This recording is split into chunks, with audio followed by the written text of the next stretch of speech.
Fortaleciendo nuestro sindicato. Fortaleciendo nuestro Conduce sindicato. Bruno Rojas, una producción de la Red Nacional de Noticias Obreras.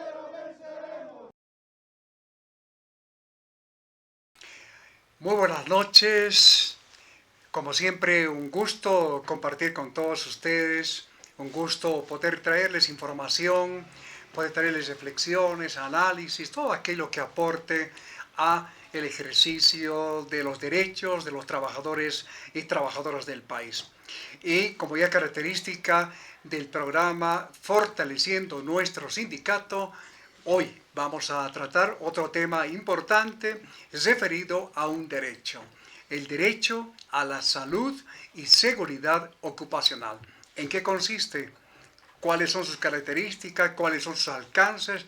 Para eso hemos invitado a un médico profesional del área, un médico del trabajo, que nos va a aportar con muchísima información, muchísimos elementos para tener muchos más aspectos que entender acerca de este derecho.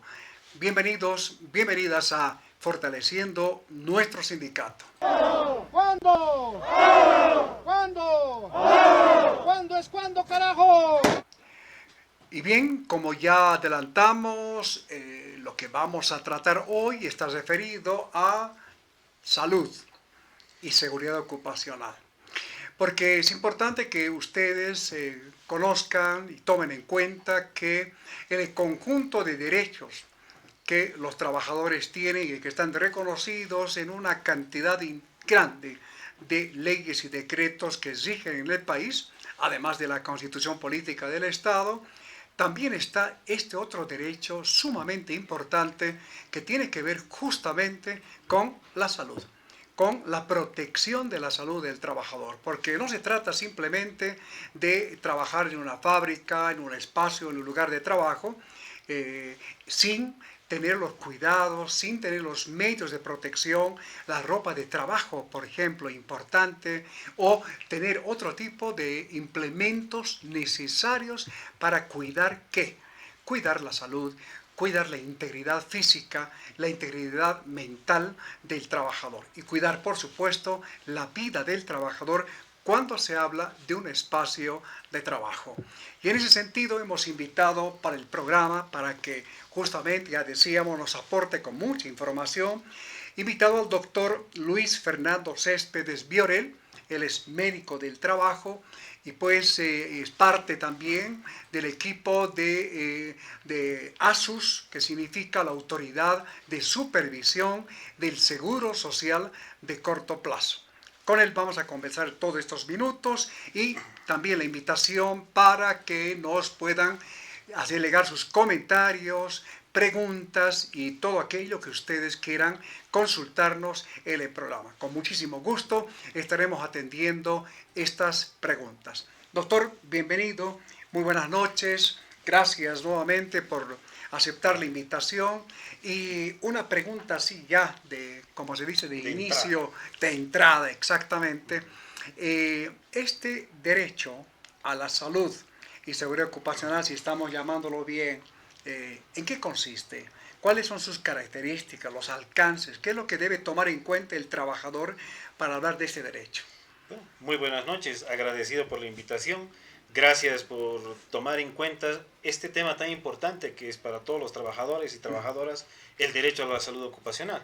Permíteme hacerte una breve introducción de dónde viene todo esto, ¿no? Perfecto. El derecho a la salud ocupacional es tan antiguo como el hombre mismo, como el trabajo, porque el momento que uno empieza a trabajar y a desarrollar actividades, pues se pone en riesgo física y mentalmente, así sea un trabajo físico, trabajo manual, trabajo psicológico, cualquier tipo de trabajo. Entonces, el derecho a la salud ocupacional es tan antiguo como el hombre, te reitero.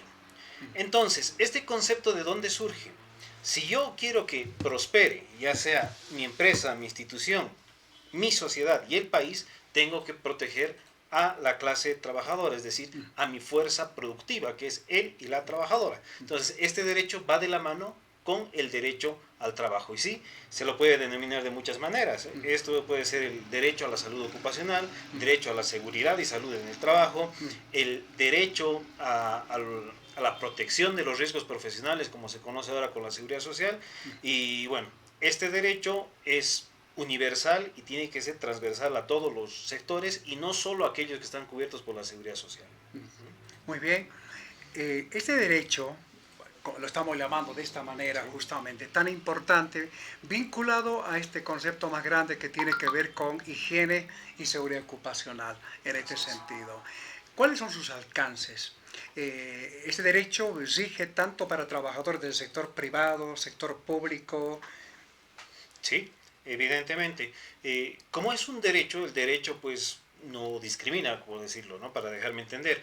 El derecho es de un alcance universal, vale decir que están cubiertos tanto el sector formal, llamémoslo así, que está cubierto por un seguro social de corto y largo plazo, y del mismo modo el sector informal.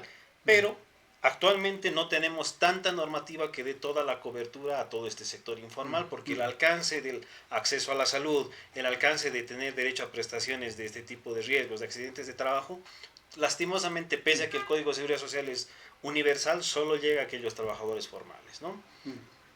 ¿Qué debe tomar en cuenta el trabajador que en este momento comparte con nosotros, la trabajadora que está compartiendo el programa? ¿Qué debe tomar en cuenta el trabajador para exigir a la empresa o al patrón, como también lo llaman los trabajadores, cuando se habla de salud ocupacional y de seguridad ocupacional? Perfecto. Permíteme vertir un par de conceptos antes de responder la pregunta. Cuando Adelante. hablamos de seguridad y salud en el trabajo, tenemos que entender conceptos como qué es salud, qué es seguridad y qué es la higiene ocupacional. La salud, como lo define la Organización Mundial de la Salud, dice que es el completo bienestar físico, mental y social, y no solo la ausencia de enfermedad. Vale decir que uno tiene que estar bien física y mentalmente y tener un entorno en el cual se lleve saludablemente, valga el término. Si hablamos de seguridad ocupacional, estamos hablando de la prevención de accidentes de trabajo. No sé si tú viste alguna vez trabajadores en la calle que están con su casco, con las botas, con guantes. Este tipo de protección evita accidentes. Y hablar de higiene ocupacional es de prevenir enfermedades. Por ejemplo, el hecho de que yo a un minero le dé algún respirador, alguna mascarilla, ya estoy previniendo que se enferme de los pulmones. Entonces, el entender la salud, seguridad e higiene ocupacional va en ese punto. Entonces, respondiendo a la pregunta, yo como trabajador, ¿qué le debo exigir a mi empleador, al patrono, a quien me está pagando un salario? Lo mínimo que tengo que exigir pues son las condiciones para poder trabajar, ¿no es cierto? Si soy vamos a tomar de ejemplo algún albañil profesional de la construcción. Si yo tengo que empezar a construir, no sé, un muro, mínimamente tengo que tener el material necesario para trabajar. Y segundo, el equipo de protección que necesito. Será unos guantes para poder trasladar los ladrillos, será poder tener instrumentos para poder hacer la mezcla, unas botas que me protejan de cualquier tipo de caída, algún casco para evitar el golpe en la cabeza. Entonces, lo mínimo que yo debo exigir a mi patrono o al empleador son las condiciones para que yo pueda trabajar sin poner en peligro mi integridad, tanto física como mental. Y esto segundo es muy importante porque el problema del estrés muchas veces es muy subestimado, ¿no? El hecho de que yo sea un trabajador de la construcción no quiere decir que no me estrese. Probablemente usted como contratista que me esté contratando a mí me presione porque avance mucho más rápido, me presione porque tiene que estar acabado para tal hora o que tenga que trabajar con material limitado. Entonces, todo eso crea ciertas condiciones psíquicas y mentales que hacen que yo me estrese y el estrés desencadena pues un sinfín de enfermedades. Importante ese concepto entonces, esa diferencia entre salud y seguridad ocupacional en este sentido. Pero además de estos conceptos que son importantes de tenerlos en cuenta, ¿qué más debe exigir el trabajador? Por ejemplo, la ley de higiene y seguridad ocupacional, entre otras cosas, plantea que las empresas deben tener un plan de seguridad ocupacional que se puede implementar dirigido, destinado a proteger a los trabajadores en el lugar de trabajo. Por ejemplo, un plan. ¿Qué más debe tomar en cuenta para que el trabajador tenga seguridad de que va a estar protegido en cuanto a salud y seguridad? De acuerdo. ¿Qué más debería exigirse? Aparte de tener las condiciones, como tú lo mencionaste, la ley actualmente, la 16998, que es la Ley de Higiene y Seguridad Ocupacional y Bienestar, establece que cada patrono, ya sea privado o una instancia pública o estatal, tiene que contar con este plan que actualmente se llama el PGSCT, Programa de Gestión de Seguridad y Salud en el Trabajo. Esto ya está normado a partir del 2019 y ratificado recientemente, el 2023. Dentro de este plan de gestión de seguridad y salud en el trabajo está el hecho de que el trabajador o trabajadora acceda a los controles médico-ocupacionales. ¿Qué son estos controles médico-ocupacionales? Yo como patrono o obrero, o instancia o empresa, llamémoslo así, el momento de contratar a un trabajador, lo primero que se debe exigir es que yo estoy contratando a alguien y debo identificar cuál es su estado de salud al ingreso. Vale decir lo que conocemos en la seguridad social como el examen preocupacional. Este examen preocupacional es para ver la aptitud física y mental del trabajador, para ver en qué condiciones físicas y mentales se encuentra para desarrollar un trabajo. Aquí hago una aclaración. Yo como empresario o institución le hago este examen al trabajador o trabajadora para ver su estado de salud y en base a esto ver qué cuidados tengo que tener con este trabajador. Y no como muchos confunden, que creen que este examen médico es para no contratarlo, decir, no, tú estás enfermo, tú tienes esta condición, mejor no. Como un condicionamiento. Correcto. ¿No? Esto no es una condicionante para que yo continúe esa relación laboral, sea formal o informal. Y ojo con esto, ¿no? Y una vez que yo tengo este diagnóstico de saber si el trabajador o trabajadora está en condiciones de aptitud para poder desarrollar las actividades para las cuales yo lo estoy contratando, en mi plan, en el PGSST, a lo que tú mencionabas, tengo que establecer qué medidas de control o de prevención voy a hacer con esta persona. Voy a seguir usando de ejemplo el albañil.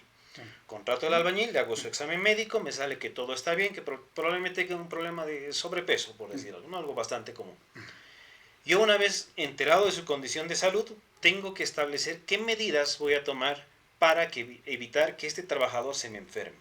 ¿Por qué? Porque el trabajador que está enfermo no acude a trabajar, no produce, no gana, no tengo con qué pagarle, no tengo con qué pagar impuestos, impuestos no tienen con qué solventar el gasto público, y te das cuenta cómo esto va escalando y esto se refleja en el desarrollo de una sociedad. Entonces algo es muy importante.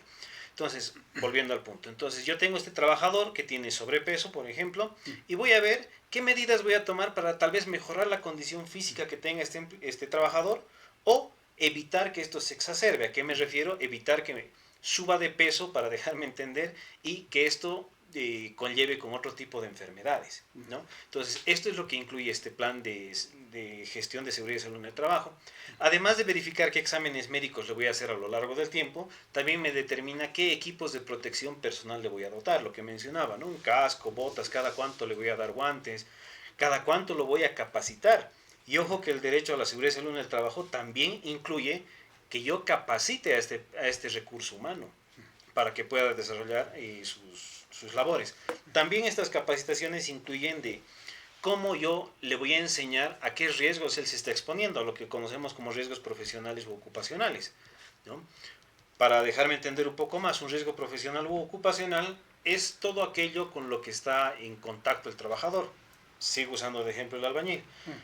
Uno que está en la construcción, pues está en contacto con tierra, polvo, cemento, pintura, las inclemencias del tiempo, ¿no es cierto? Entonces, todo esto que está en su área de trabajo puede causarle una enfermedad o un accidente. Yo tengo que capacitar a este trabajador o trabajadora para que sepa identificar cuándo estos factores le están causando una enfermedad.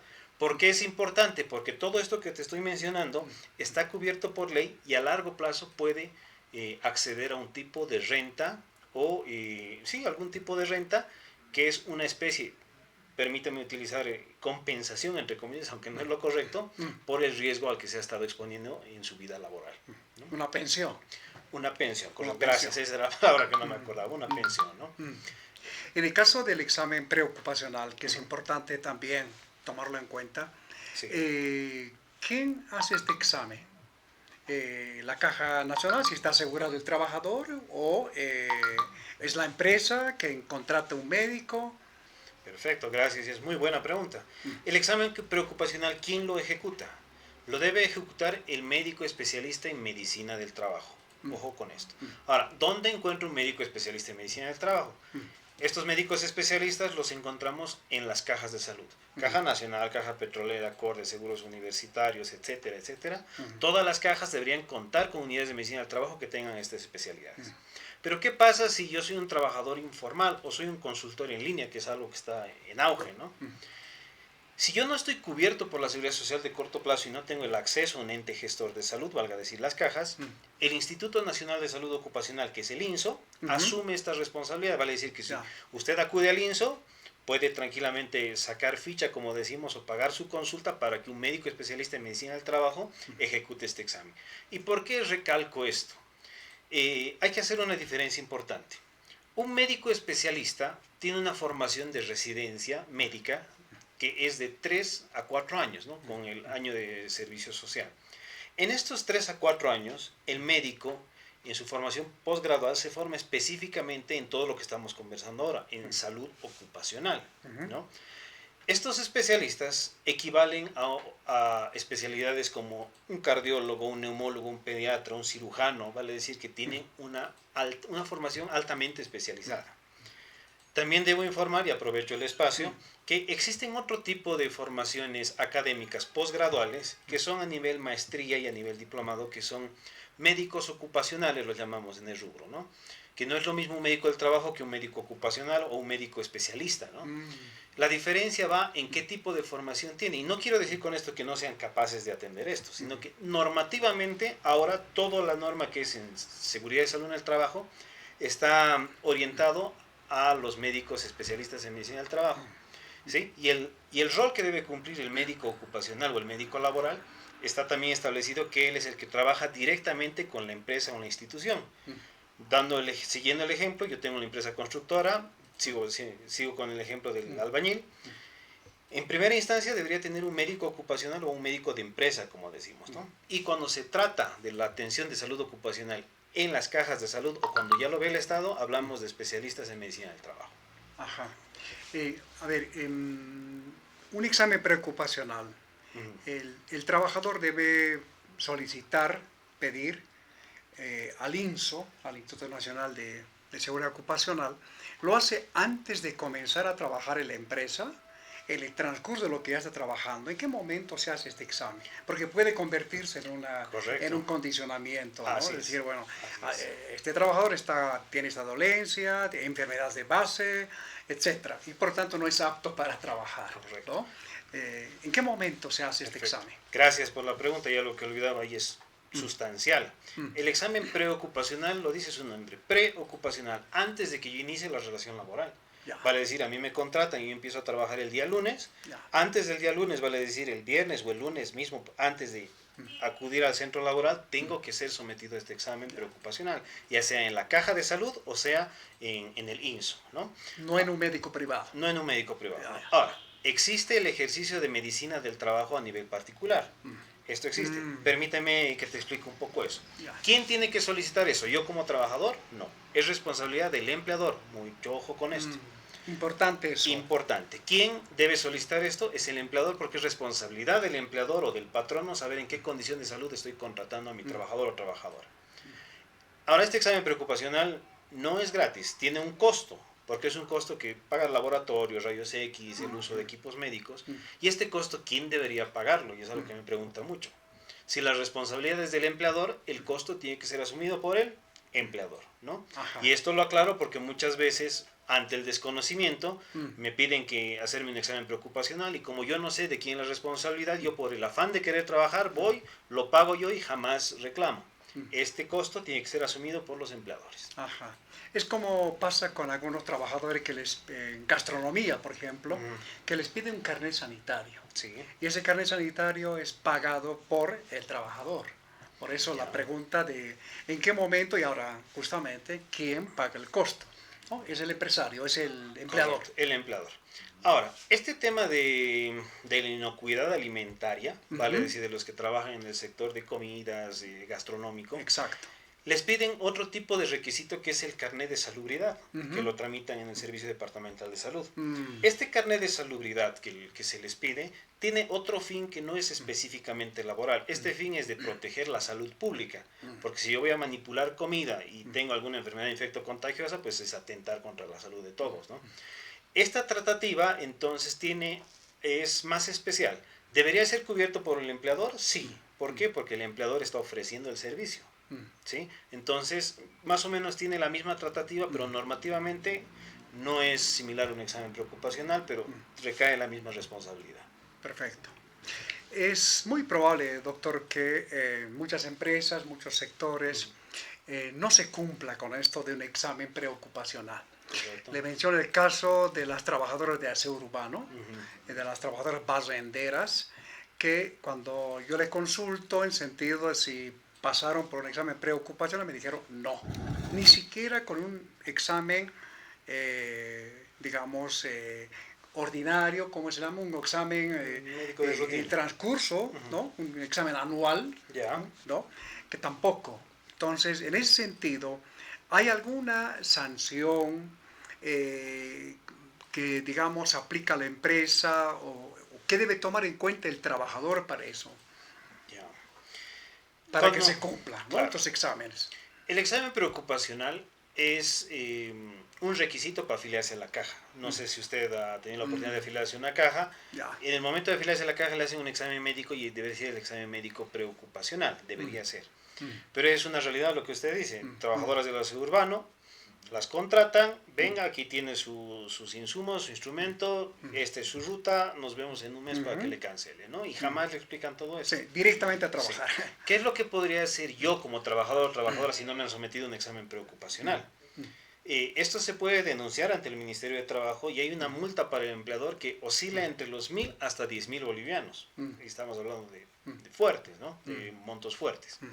Ahora, este examen preocupacional, algo que no mencionaba, ¿hasta cuándo se puede hacer? Debería ser antes de que yo empiece a trabajar, pero la norma es flexible porque sabemos que por urgencia usted puede entrar a trabajar mañana mismo a algún lugar. Entonces, tiene 30 días a partir de su primer día laboral. Hasta 30 días. No quiere decir que esto sea correcto, pero puede ser hasta los 30 días después. Ok. Eso es importante también a tomarlo en cuenta a propósito de estos aspectos que hay que justamente conocerlos cuando se habla de un examen preocupacional y también de los otros. Y este examen que se toma anualmente, un examen... Control periódico de salud. Exactamente, ahí se me fue el nombre, que también es importante tomar en cuenta. Sí, entonces, eso, ¿qué características tiene para que el trabajador conozca? Perfecto. El examen preocupacional es antes de que yo empiece a trabajar. Sí. Pero ¿qué pasa si yo ya estoy en un cargo trabajando 2, 3, 4 años? Ajá. ¿no?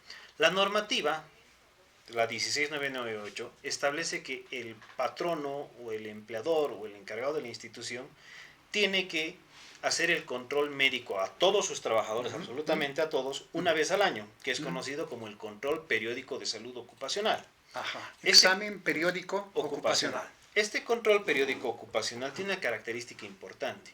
Porque este examen no es que yo como trabajador voy, saco ficha y me hago atender. No. Este examen tiene que ser programado por mi ente gestor de salud o por mi empleador. Vale decir que yo como, no sé, dueño de una empresa, dentro de mi programa de gestión de seguridad en el trabajo, tengo que ver ya, estos trabajadores tienen antigüedad de más de un año y ya los programo según algún cronograma o mi lista de recursos humanos y les digo, ¿no? Tales personas los siguientes días van a ser sometidos al examen médico para ver, ¿no? Entonces la característica principal es que la caja de salud es el encargado de citarlos a este examen. ¿Qué características tiene? Es bien interesante esto porque la consulta del examen médico ocupacional no es igual a una consulta como cuando usted va a consultar por un problema de diabetes, presión alta.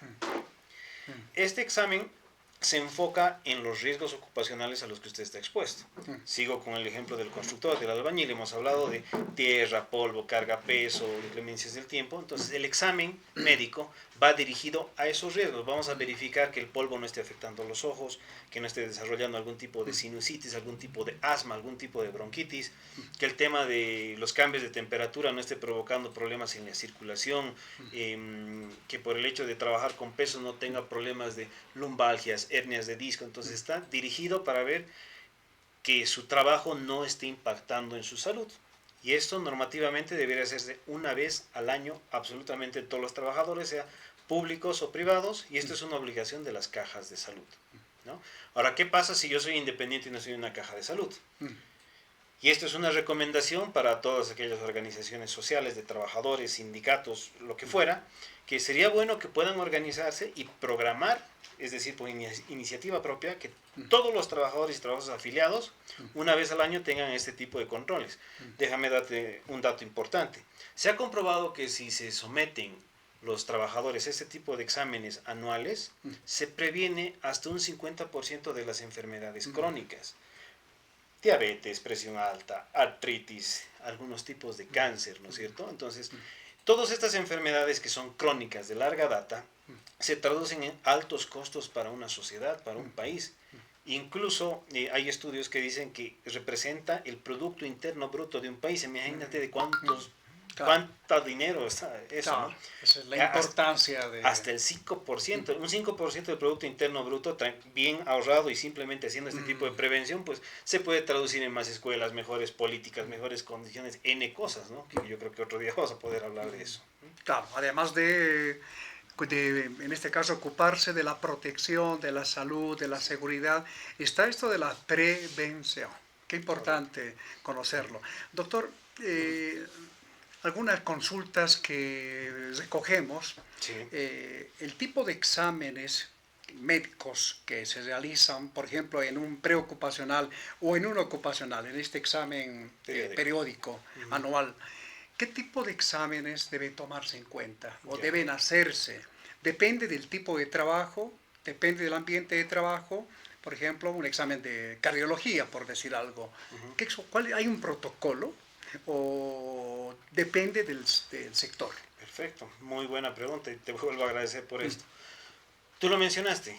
¿Qué exámenes me deberían hacer? Depende del tipo de trabajo y depende del rubro. Ajá. ¿Por qué? Si ahorita tú estás en un trabajo administrativo en oficina, no tienes los mismos riesgos que yo como minero puedo tener. Entonces depende mucho del ambiente de trabajo y de qué tipo de trabajo vas a realizar.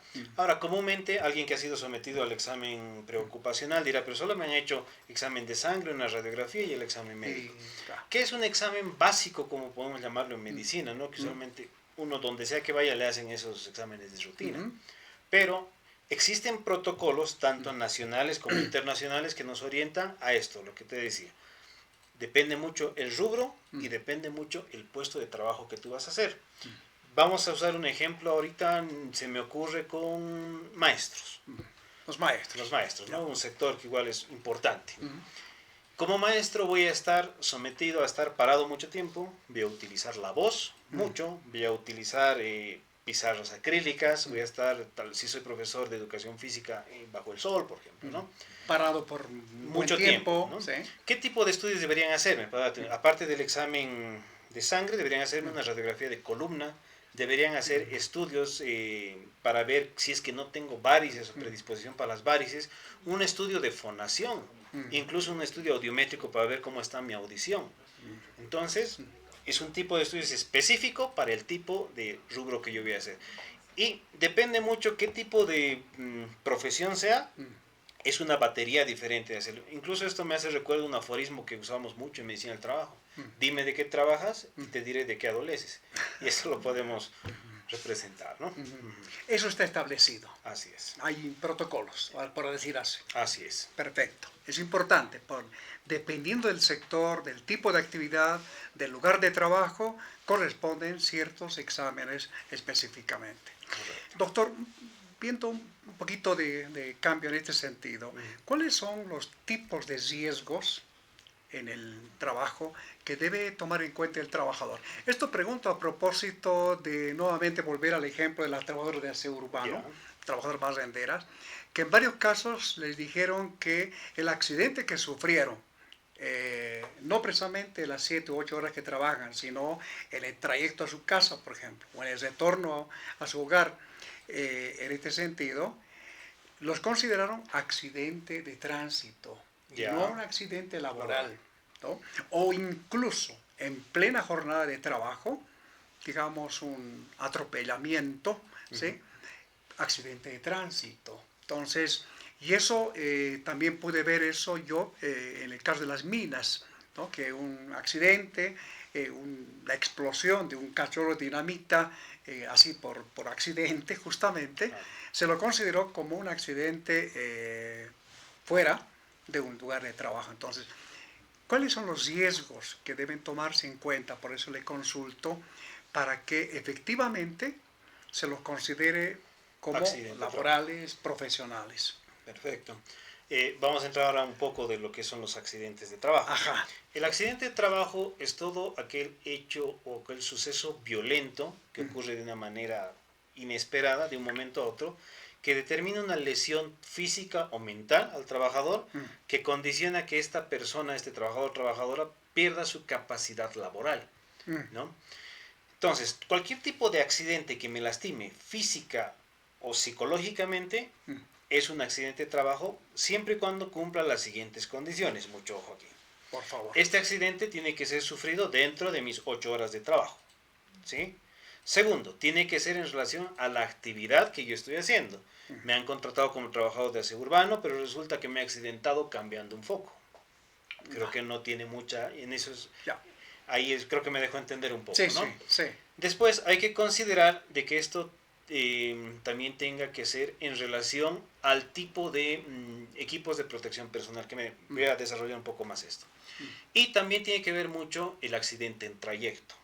¿Qué quiere decir esto? Desde que yo salgo de mi domicilio a mi lugar de trabajo, tengo que tomar una movilidad, tengo que caminar, etcétera, ¿no? Desde que yo salgo de casa hasta que llego a mi puesto de trabajo, se considera accidente en trayecto o en itinere, como se conoce, ¿no? Y lo mismo viceversa. El momento que yo salgo de mi puesto de trabajo y ya tengo que ir a casa, igual está cubierto o considerado como riesgo profesional. Así sea accidente de tránsito, asalto, agresión. Pero tiene que cumplir las siguientes condiciones. Tiene que ser en un horario lógico y en un trayecto lógico. Me explico un poco. Yo estoy saliendo de mi casa, que vivo en la zona sur, por decirlo, ¿no? Y trabajo en el centro. Para ir de la zona sur al centro tengo opciones como o tomar minibús, un trufi o teleférico, ¿no? Y usualmente la ruta más lógica sería Obrajes, Arce, Prado, ¿no? Considerando un minibús. Pero resulta que mi accidente de tránsito ha sido porque me he ido por Llojeta. No es un trayecto lógico. Ahora, que puede existir porque hay bloqueos por el tema de gasolinas y otras cosas, esos son detalles que se pueden hacer, pero si no es un trayecto lógico y en un horario lógico, es decir, yo salgo de mi casa a las 7 para entrar a trabajar a las 8, pero mi accidente ha sido a las 8:05, tampoco tiene un horario y un trayecto lógico, ¿me dejo entender? Pero hay que considerar, desde que salgo de casa y llego al trabajo y viceversa, salgo del trabajo y llego a casa, cualquier accidente que me suceda o agresión que sufra, tiene que ser considerado como un riesgo profesional. Ajá. Y otros riesgos, por ejemplo, en aseo urbano, Sí. porque nos cuentan, y me permito justamente con los compañeros, amigos, amigas que nos acompañan en el programa, Sí. me permito volver al ejemplo de aseo urbano. Ellas me dicen, las trabajadoras me dicen que entre los residuos sólidos que se cogen, la basura que se cogen, Sí. están perros muertos, están heces fecales, Sí, sí, ¿sí? Que están en las calles. Los obligan a recoger.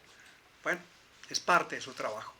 Entonces, ahí hay como riesgo de Contagio. algún contagio, porque ya hay un proceso justamente de, digamos, de que el animal muerto, etcétera, eso ya se descomponga. Entonces, ¿qué riesgo? Por eso además le consultaba. Los accidentes sí están bien. ¿Qué riesgos debería tomar en cuenta? ¿Cuáles son los riesgos? ¿Son de tipo biológico, químico? ¿Sí? Perfecto, gracias. Ahora vamos a la segunda parte ya. de esto, ¿no? Los riesgos a los que se ven expuestos cualquier tipo de trabajador, y vamos a usar de ejemplo los trabajadores del aseo urbano, los tipos de riesgos profesionales o laborales son diversos. Pueden ser riesgos físicos, químicos, biológicos, psicosociales. Permíteme desarrollar un poco esto. Riesgos químicos son aquellos que yo como trabajador tengo que estar en contacto con químicos, ¿no? Tal vez solventes, el cloro, no sé, ácido bórico, cualquier componente químico que me involucre en mi actividad laboral es un riesgo. Riesgos como el ruido. Tal vez yo soy policía de tránsito y no solo es el ruido del silbato que tengo, que es el bocinazo, que me está gritando aquí un vocero, me está tratando mal una persona, ¿no es cierto? Entonces el ruido. Yo soy conductor, un chofer. La vibración, por ejemplo, el hecho de estar en vibración, y son cosas que uno no considera en el momento de trabajar. La vibración hace que se lesione los músculos, los tendones, provoca hernias de discos, varices, etcétera, ¿no? Y absolutamente cualquier cosa, incluso el tipo de luz en el que estamos, se puede ser considerado un riesgo. el hecho, como mencionaba en un principio, el estrés de la carga de trabajo, que me hostiguen, que no tengo una buena relación, se vuelve un riesgo psicosocial. Voy a responder puntualmente lo que me consultaba sobre trabajadores del aseo urbano. Como trabajadores de aseo urbano estamos en riesgo con muchas cosas. Uno, los riesgos biológicos. ¿A qué se refiere un riesgo biológico? A que yo tenga el riesgo de contagiarme de alguna enfermedad por levantar algún can muerto, por heces fecales, por pañales, por residuos de comida que ya están podridos ahí, ¿no es cierto? Entonces el hecho de que yo me pueda contagiar algo ya es un riesgo biológico. Otro tipo de riesgos que tienen que considerar es que el aseo urbano trabajan agachados, ¿no es cierto? Porque el tipo de escoba, no sé si tendrá algún otro nombre, Escobillón. Gracias. La escoba y el Este escobillón es corto. No es que me permita hacer Sí. esto yo parado, tengo que agacharme. El hecho de estar agachado mucho tiempo tensiona la parte lumbar, la parte de los muslos, la parte del cuello, los hombros, ¿no es cierto? Entonces, esta postura forzada más el movimiento repetitivo de hacer con el escobillón y el alzabasura hace que se me generen otro tipo de riesgos. Entonces tengo riesgo biológico, tengo un riesgo de mala postura, un riesgo por movimiento repetitivo y está el riesgo de caídas porque están caminando constantemente, ¿no? Pueden tropezarse en la vereda, la acera, al querer trepar y sacar, porque hay canastillos que son altos también, ¿no es cierto? Y está el riesgo de sufrir agresiones o mordeduras de can también, que me ha tocado atender, ¿no? Que son del aseo urbano y que se hacen morder con los perros. Entonces, básicamente, este ejemplo que estamos utilizando es uno de los más riesgosos y es una de las profesiones más ingratas en cuanto a remuneración existe. Entonces, yo creo que es este sector en el que tal vez podemos empezar a trabajar y a darle mayor atención para empezar a ver qué políticas o qué estrategias tenemos que empezar a utilizar, porque lastimosamente los empleadores y contratistas no consideran todo esto por ver un tema económico, ¿no es cierto? Entonces, volviendo a la pregunta, son riesgos biológicos porque se pueden contagiar de muchas cosas, son riesgos mecánicos porque pueden caerse, se pueden accidentar, son riesgos musculoesqueléticos, es decir, ergonómicos por la postura que tienen, y el riesgo psicosocial porque el hecho de que recoger basura todo el día, aparte de ser frustrante, es un tema, como decía, ingrato, más remunerado. Entonces, ¿qué tipo de satisfacción sociolaboral voy a tener? Entonces, son riesgos que hay que tomarlos en cuenta desde todo punto de vista. Muy bien. Tenemos la información que estamos compartiendo con el doctor Luis Fernando Céspedes Viorel, médico del trabajo, a propósito de esta temática que hoy, en Fortaleciendo nuestro sindicato, lo estábamos abordando. Salud, salud ocupacional, seguridad ocupacional.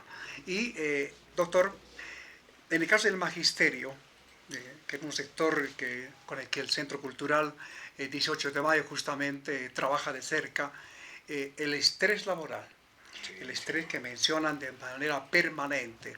Esta es una enfermedad, es un riesgo. ¿Cómo se puede calificar al estrés? Ok. El estrés es un tipo de respuesta físico-emocional. Me explico un poco. Si usted recibe una mala noticia, se pone triste. Si usted recibe una buena noticia, se alegra. Si usted lo sobrecarga de trabajo, se estresa. Entonces, es una respuesta psicológica normal que hay en una persona, ¿no? El estrés es bueno, ojo, pero hasta cierto punto, porque el estrés me da las respuestas metabólicas para yo poder responder ante una situación de peligro. Por ejemplo, ahorita salimos de acá del programa y de repente en la esquina es un bocinazo, se activa el estrés en mi cuerpo para yo poder saltar o tener el reflejo. ¿Cuándo el estrés se vuelve una enfermedad? Si el estrés es constante, vale decir, si me dan mucha carga de trabajo todos los días, si mis ideas no son tomadas en cuenta en el trabajo, si de repente el hecho de yo estar recogiendo todos los días no es satisfactorio, de repente me sobrecargan de trabajo porque no quieren dar permiso a un compañero. Entonces, cuando yo estoy sometido al estrés, y ojo, ¿qué me puede causar estrés? Permítame hacer un paréntesis. Absolutamente todo. Me puedo estresar por una simple charla, me puedo estresar por la carga de trabajo, me puedo estresar por no poder resolver un problema, me puedo estresar por el ruido que existe, me puedo estresar por la luz, me puedo estresar porque tal vez tengo que hablar mucho y pese a eso no me están entendiendo lo que quiero decir. Entonces, básicamente, todo lo que ustedes imaginen le puede causar estrés. Y cuando este estrés es constante, llega a un punto, es como la gota que labra la piedra. Va a llegar un punto en que este estrés se va a traducir en algún tipo de enfermedad. ¿Cómo empieza el estrés? Mayormente es con contracciones musculares. Estas contracciones musculares se las ve en el cuello, ¿no? Cuando uno está tenso. Les han debido notar que si movemos un poquito el cuello empieza a sonar como matraca un poco, ¿no es cierto? Y esto es por tensión en la parte cervical. Y este estrés luego se desarrolla en falta de sueño, en alteraciones de la alimentación, se desarrolla gastritis, presión alta, se puede desarrollar incluso diabetes y algunos tipos de cáncer solamente por estar estresado, ¿no? Entonces el estrés es una respuesta normal hasta cierto punto, pero cuando es constante me puede desarrollar cualquier tipo de enfermedad, desde una alergia hasta cualquier tipo de cáncer. Claro, se convierte en un tipo de riesgo, Psicosocial. ¿no? Claro, que puede, bueno, ocasionar un deterioro de la salud, ¿no? Del trabajador en este sentido. Doctor, estábamos conversando casi en el inicio del programa Sí. de que hay ciertas especialidades de la medicina, medicina del trabajo, medicina ocupacional, en fin. En el caso del área y de la disciplina donde está usted, doctor Céspedes, la medicina del trabajo, ¿en qué aporta, cómo aporta en este caso a la temática que estamos abordando en el programa? Es decir, ¿qué podría esperar el trabajador, la trabajadora de un médico del trabajo? Sí, importante pregunta que me hace y me alegra tener este tipo de cuestionantes, ¿no? El médico del trabajo, ¿cómo puede aportar al trabajador? Uno, aporta haciendo prevención y promoción de su salud, porque el médico del trabajo te va a atender no cuando estás enfermo, sino te va a atender cuando estás sano para evitar que tú te enfermes. Nos reiteramos, prevención y promoción en salud, ¿sí? Entonces, te da una atención para evitar que tú te enfermes. Segundo, el médico del trabajo es el único que te va a asociar la enfermedad con la dolencia que tú estás teniendo, ¿no? Tercero, te va a prevenir el tener una discapacidad o una invalidez a largo plazo, ¿sí? Y cuando ya tenemos alguna de estas condicionantes, el médico del trabajo es quien te va a dar todas las herramientas para que tú puedas adaptar tu puesto de trabajo y, en casos ideales, te va a ayudar a una reinserción laboral. Un ejemplo, ¿no? He perdido los dedos en algún tipo de accidente, con un tratamiento y consultas frecuentes, y obviamente no solo el médico del trabajo, sino con un equipo multidisciplinario, vamos a poder lograr que tú, de cierto modo, compenses esa pérdida de deditos que has tenido para poder volver a ser competitivo en el mundo laboral. ¿Cómo me beneficia a mí como trabajador todo esto que te estoy mencionando? Soy un trabajador sano, soy un trabajador feliz, soy un trabajador más productivo. Al ser más productivo, no tengo estrés. Si yo no me estreso, mi familia no se estresa, ¿sí? Una empresa que produce y tiene un trabajador efectivo genera más ingresos. A cualquiera creo que sueña con un trabajo bien remunerado. Y esto se lo ve reflejado en la salud de los trabajadores. Un ejemplo claro, vemos muchas instituciones estatales, pero la mayoría de ellas sabemos que no funciona como quisiéramos. Pero si tratáramos el tema del estrés y la salud de estos trabajadores, servidores públicos, yo te aseguro que el tipo de atención que tendría el Estado sería diferente, y esto se refleja pues en un desarrollo macro y económico, ¿no? Entonces, resumiéndote, ¿cuál es el rol de un médico del trabajo ante el trabajador? Es mantenerte sano para que el país progrese. Esos son los aportes de un médico del trabajo, porque no todos conocen, tienen información sobre lo que es medicina del trabajo. Uno puede sospechar que es la medicina del trabajo, por eso justamente le consultaba respecto a la importancia, al aporte de un médico del trabajo. Sí, y permíteme, ahorita que se me ocurre esto, el tema de la medicina del trabajo, yo no la conocía hasta egresar y ser médico. En el pregrado no nos forman en este tema de salud ocupacional, y es algo que debería llamar poderosamente la atención a los formadores. ¿Estudió acá en La Paz, en la UNSA? Sí, yo he egresado de la Universidad Nuestra Señora de La Paz, que es una facultad privada, pero haciéndolo la correlación, ya sea UMSA, no sé, pues Univalle, Unifrance, Misael Saracho, San Francisco, cualquier universidad, no te forman en salud ocupacional o no te dan el tip. Es decir, uno en el pregrado pasa de cardiología, pediatría, salud, pero salud ocupacional jamás te lo dan.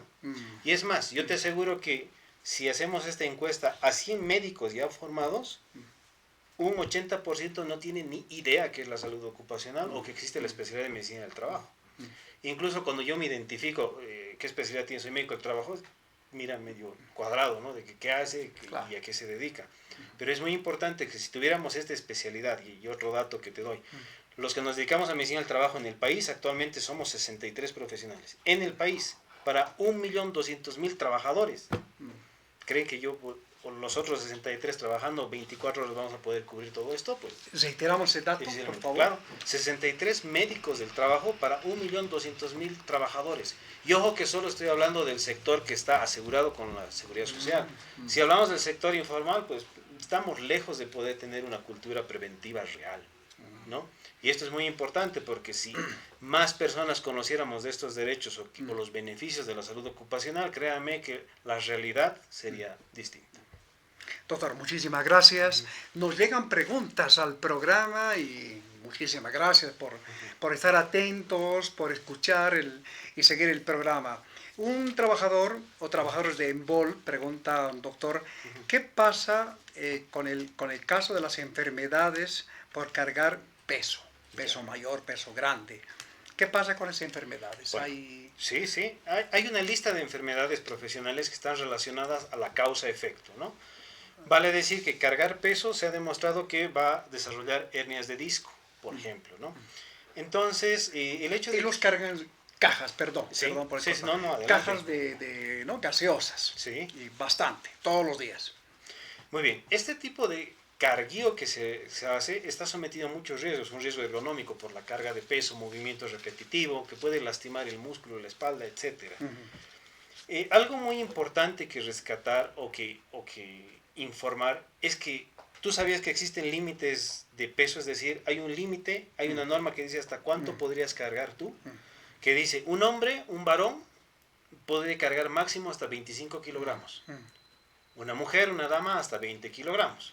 Pero ojo, estas normas están basadas en estándares americanos, europeos, que si los traspolamos aquí, esto no es aplicable a nuestra realidad, vale decir, ¿no?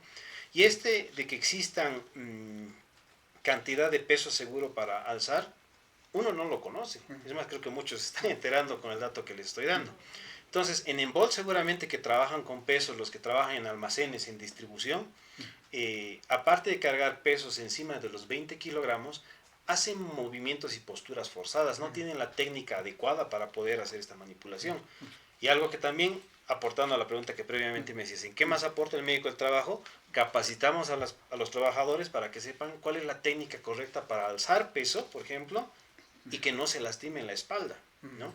Entonces, estos movimientos repetitivos con pesos altos hace que el riesgo ergonómico sea muy alto y se traduzca en una enfermedad profesional. Vale decir que si usted, que ha hecho la consulta, trabaja con peso y ya tiene problemas de espalda, hernia de disco, problemas con varices, problemas en la retina, incluso esto se repercute en el ojo, ya se puede tipificar como una enfermedad profesional, y la enfermedad profesional es pasible que usted tenga algún tipo de renta en la seguridad social de largo plazo. Muy bien. Otra pregunta, doctor, para compartirla también. Señala, hay maestros que quisieron suicidarse por la depresión. ¿Sí? Como médico, ¿cómo medir el tiempo en la consulta específica que debe descansar, ¿no? para tomar en cuenta y superar esta depresión? Porque dice, frente a esto, para colmo, los padres piden cambio de profesor. Sí, hostiga, me imagino. Mucho Claro, los sí. Las juntas de padres de familia a veces no cumplen precisamente el rol que les corresponde, sino se dedica más a esto, al hostigamiento, a la depresión de los profesores. Perfecto. El tema de la salud mental en los maestros es un punto álgido. Salud mental. Salud mental. Hablar de salud mental es hablar de salud ocupacional, necesariamente, ¿no? Necesariamente. Te doy un ejemplo. Si estos profesores o la mayoría de los maestros serían sometidos a este control periódico de salud ocupacional, te aseguro que disminuiría la incidencia de ansiedad, depresión e incluso suicidio. Y yo creo que podríamos comenzar otro momento de lo que es trabajo y suicidio, porque hay trabajos que son altamente incidentes en el suicidio. Te doy un dato rápido. La profesión de los médicos son los que más se suicidan actualmente. ¿no? El tema de maestro se ha visto que maneja mucho el tema de la ansiedad, justamente por esto, ¿no? Por la frustración que existe, la represalia de los padres. Me imagino que es algo bastante delicado ser educador hoy en día. Entonces, ¿cómo debería medirse el tiempo de descanso? Aclaro que el tiempo de descanso o vacaciones es sagrado, ¿sí? Y este tiempo debería respetarse. Y justamente la salud ocupacional en profesores, en educadores, va enfocado no solamente a ver la parte muscular, de ver que tiene varices de la voz, sino también en los controles periódicos de salud ocupacional se mide este riesgo psicosocial para ver si tienen algún grado de estrés, algún grado de depresión o algún grado de ansiedad. Entonces se hace un abordaje muy completo, por decirlo así. Ahora, si hubiera sido sometido a este tipo de exámenes o controles periódicos, seguramente se hubiera podido prevenir o detectar a tiempo el riesgo de suicidio que hubo, ¿no? Actualmente, en la lista de enfermedades profesionales no figura el suicidio ni la depresión, y esto debería llamarnos mucho la atención. Felizmente se están trabajando actualmente en actualizar la lista de enfermedades profesionales, que felizmente estoy siendo parte de todo aquello, y estamos incluyendo el síndrome del burnout o síndrome del trabajador quemado, o la ansiedad o la depresión asociada a cierto tipo de rubros para que se considere enfermedad profesional. Y es muy importante, y algo que lo único bueno que creo que nos ha dejado el COVID es que se ha empezado a considerar la salud mental en todas las personas, ¿no? Entonces, a raíz de esto, y es aconsejo que estos controles médicos periódicos tienen que ser sometidos también con un examen psicológico y mental, y sacarnos ese estigma de que si yo voy al psicólogo es porque tengo algo malo, si voy al psiquiatra es porque estoy loco, ¿no? No, hay que empezar a canalizar toda esta frustración, toda esta depresión, que no solamente se genera en el trabajo, porque en casa también tenemos otro tipo de problemas, ¿no es cierto? Entonces hay que empezar a normalizar que la salud mental es algo tan fundamental como el cuidado del cabello, el cuidado de la piel. Justamente hablando de prevención, importante que un examen periódico anual, en este caso, permite identificar estos casos de depresión y no tengamos que lamentar suicidios, como justamente nos hacen en la consulta. Doctor, el túnel carpiano. En las textileras nos dice no se considera enfermedad si hubiera alguna lesión, algún problema, y se tiene que ir a juicio laboral. Ya. Bueno, porque todo esto dice por mostrar que es por manejar las tijeras, ¿no? En las textileras. Sí, claro. Textileras trabajan con las manos todos los días, máquina coser, costurando, sacando, ¿no es cierto?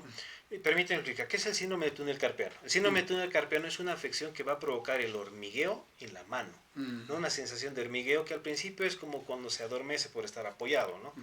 Pero esta sensación de hormigueo se vuelve dolorosa y molestosa porque se va haciendo más intensa a lo largo del tiempo. Y el síndrome de túnel carpiano se desarrolla a lo largo de varios años. No es que hoy día estoy haciendo muchos movimientos y mañana tengo. Tiene que pasar por lo menos unos 2 años de actividad frecuente para yo tener esto. Ahora, todas las enfermedades profesionales y riesgos profesionales tienen causalidad. Para yo hablar de una enfermedad profesional, tiene que haber causa-efecto. Es decir, ¿cuál es la causa? El movimiento repetitivo. ¿El efecto cuál es? El síndrome de túnel carpiano. La profesión está relacionada a eso. Entonces tenemos la triada, ¿no? La profesión que me dice que tiene movimiento repetitivo y desencadena en un síndrome de túnel carpiano. Sí, es una enfermedad profesional. Ahora, seguramente esto ha acabado en un proceso judicial.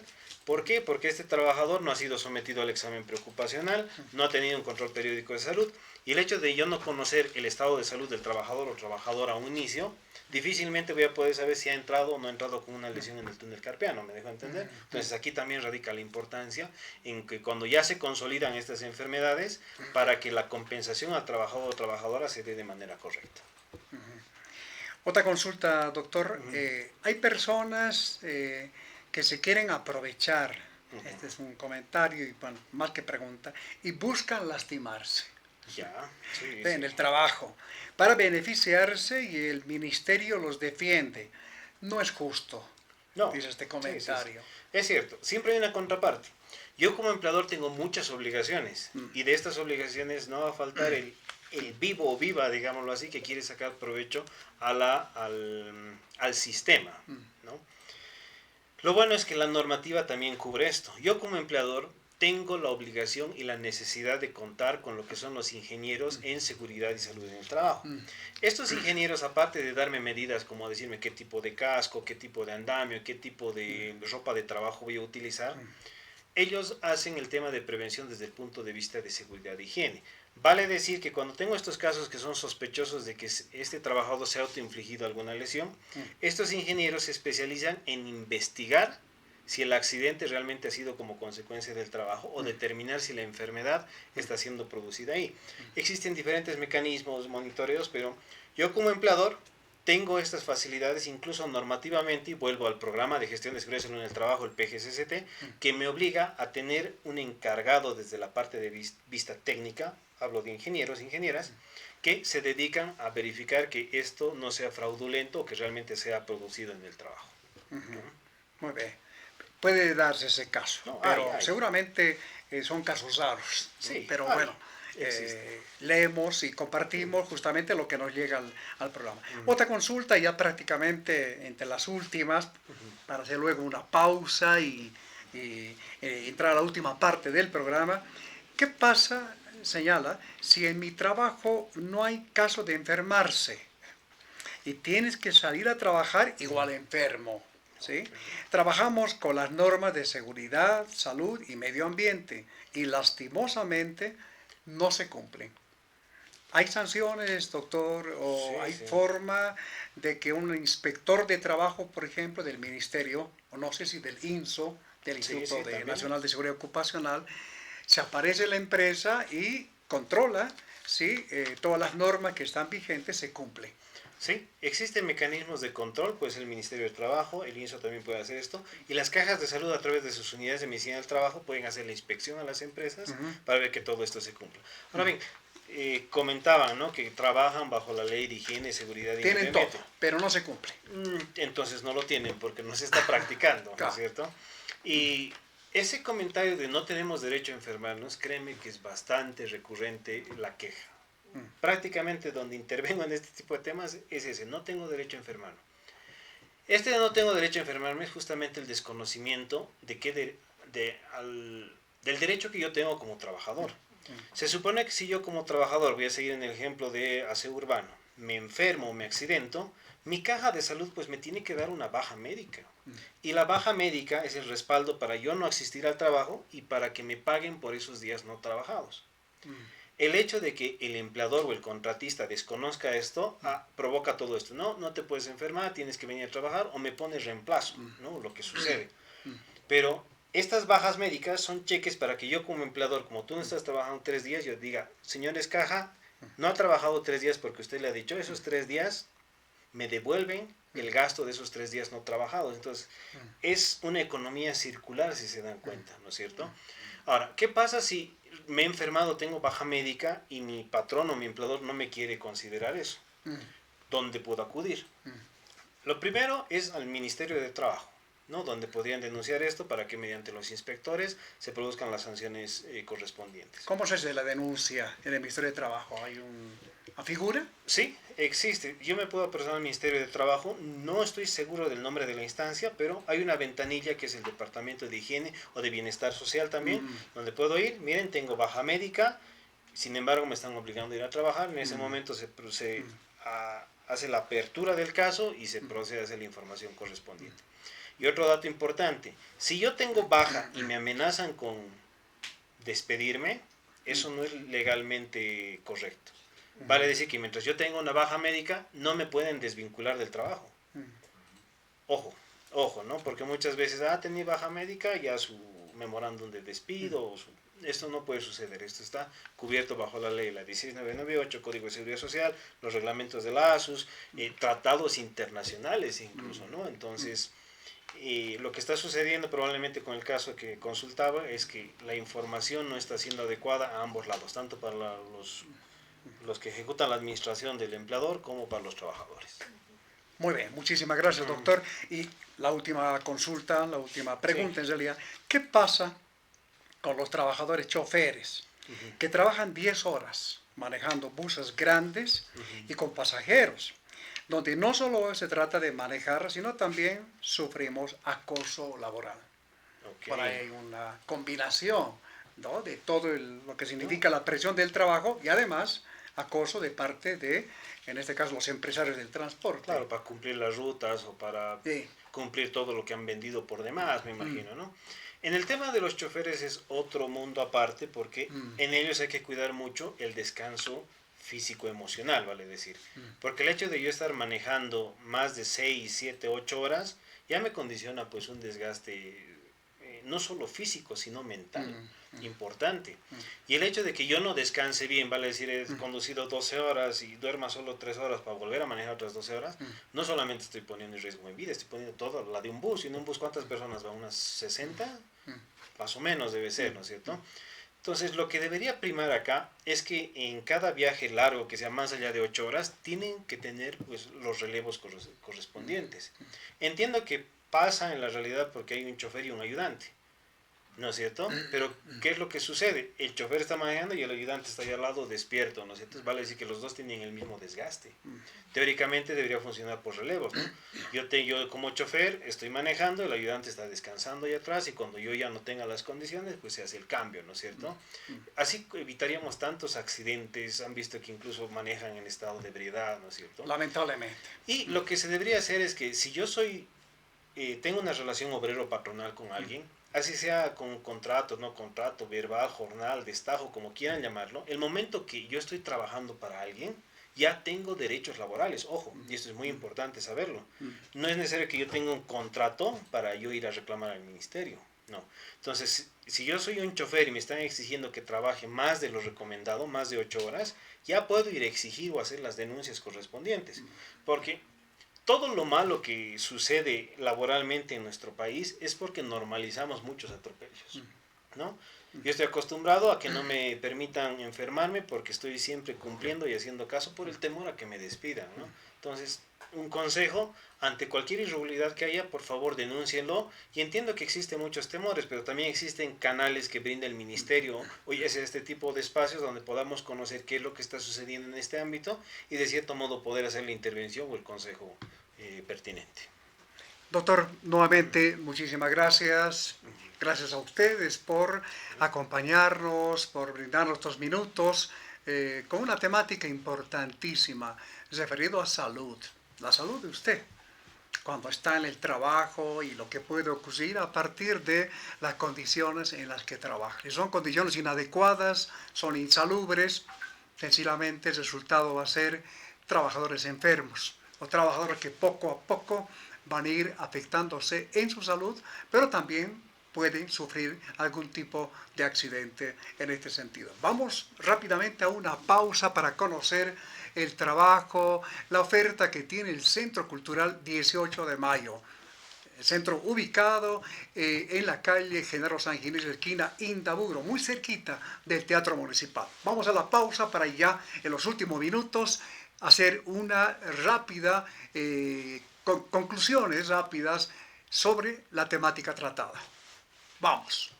Fortaleciendo nuestros sindicatos. Estás viendo Fortaleciendo nuestro sindicato.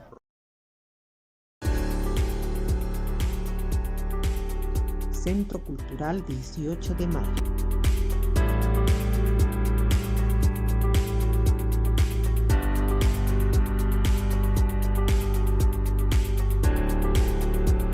Cursos de formación política, sindical y laboral. Libros con diferentes temáticas: historia, literatura, sociedad y trabajo.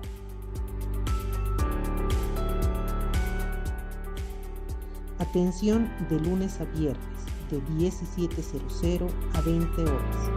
Y Genaro San Ginés, esquina Indaburo, en la casona del Magisterio Urbano.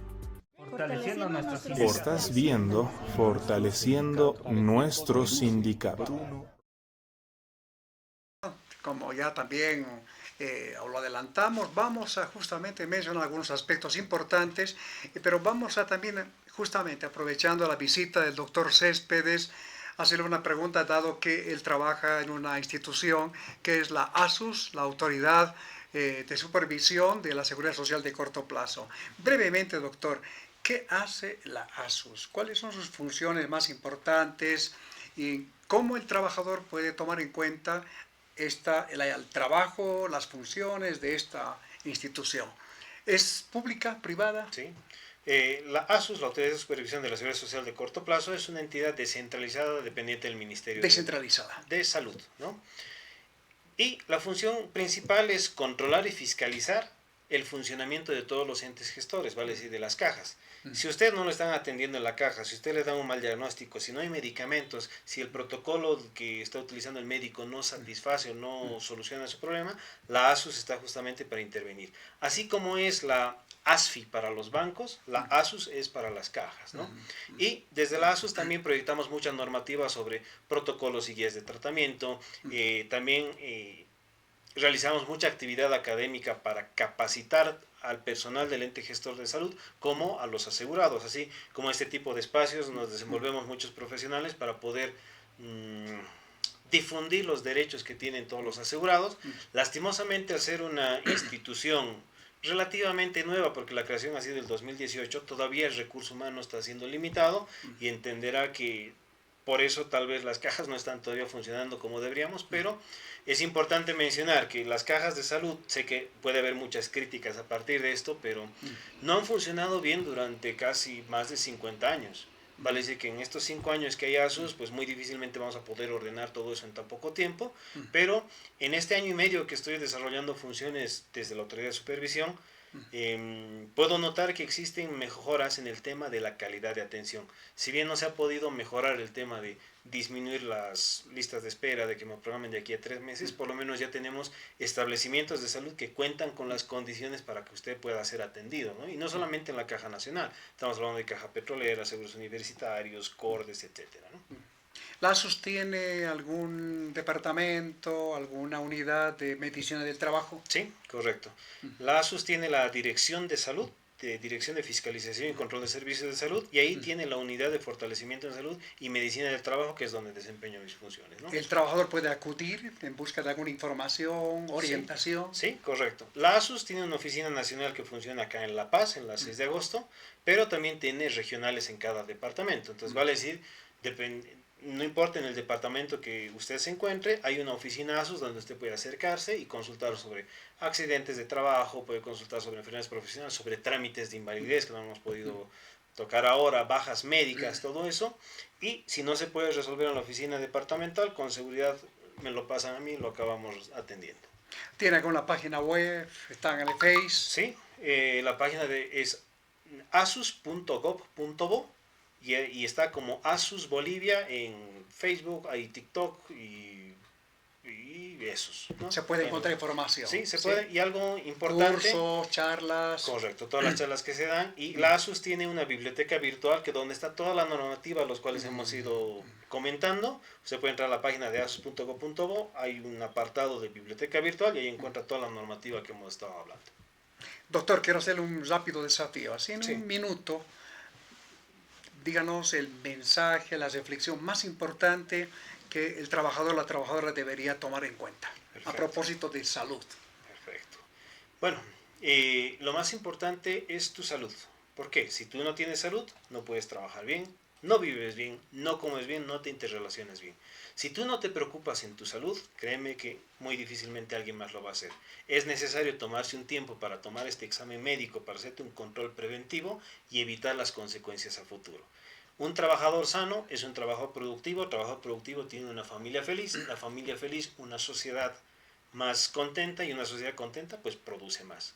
Entonces, ¿quién debería pensar en tu salud? Primero eres tú, ¿sí? Primero, segundo tú y tercero tú. Entonces, preocúpate en tu salud y preocúpate en tu salud mental también, ¿no? Acude a cualquier centro médico y si estás asegurado en una caja, tienes la fortuna de estar en una caja, solicita tu control periódico de salud ocupacional. Doctor Céspedes, muchísimas Muchas gracias. Muchas gracias a ustedes por seguirnos en el programa. Y tratamos sobre salud y seguridad ocupacional. No solamente un tema, un derecho importante a conocer, a tomar en cuenta. Un derecho que debemos ejercer, que los trabajadores, trabajadoras deben ejercer en sus fuentes de trabajo. Las leyes están los protocolos, están muchas otras cosas que hacen que este derecho se pueda, en este caso, ejercer. A tomarlo en cuenta. Y este es el mensaje del programa de Fortaleciendo Nuestro Sindicato. Hasta el siguiente programa con otra temática, como siempre, que sea de pertinencia e importancia. Fortaleciendo Nuestro Sindicato, una producción de la Red Nacional de Noticias Obreras.